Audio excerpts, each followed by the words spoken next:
So now that I've covered how to transcend performance anxiety, I'm going to close off this second essential mechanism with a cost-benefit analysis of what happens when you don't transcend performance anxiety. And it's going to start with the negative outcomes.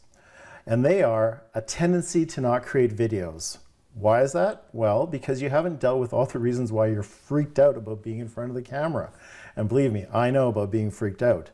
And this video making avoidance is about being stuck in your fear. Now, when you do get in front of the camera, but you haven't dealt with your negative self-talk, you'll likely have poor watch times because you're not in the moment when you're shooting your content. You're taking yourself too seriously, and you're not authentic or real due to negative self-talk running amok in your head. Said differently, your audience won't be seeing the real you because your emotional blocks will hinder you from being present and authentic.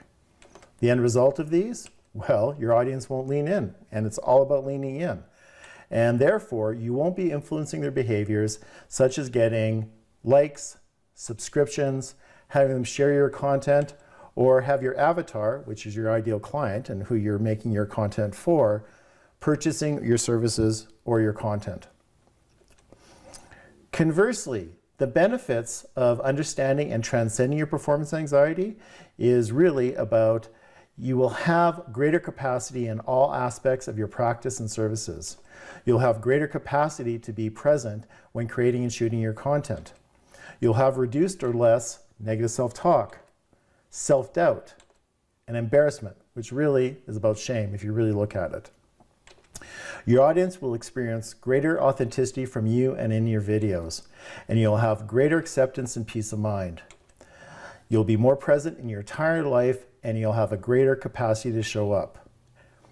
You'll take yourself less seriously because you'll feel less anxious or uptight, worried about making mistakes, or concerned about what other people think about you. And you'll role model to your audience your clarity and demonstrate your brilliance. And it's really a spiral up. It just gets much easier once you transcend your performance anxiety, which is at the heart of that is, of course, of dealing with your negative self-talk. Ultimately, your audience will lean in more and you'll have a much greater influence over them. More importantly, you'll get your unique message out to the world and you'll be an outstanding agent of change. I know you deserve this, you know you deserve this, and quite frankly, the entire world and your avatar deserves this. In closing, this whole mechanism can be summed up and described as deal with your chit so you can help others deal with theirs. It's time to shine. It's time to get past all the stuff that gets in your way. It's time to get rid of all those negative messages and all that noise you have in your head. Because you've got a job to do out there and you need to be free and clear of all the stuff that holds you back. Well, this wraps up the second essential mechanism to producing high-performance video content. And next up is video presentation skills, which is also known as being video savvy. But before you move on to that video, I'm going to leave you with this quote by Marianne Williamson, which Nelson Mandela used in his 1994 inaugural speech.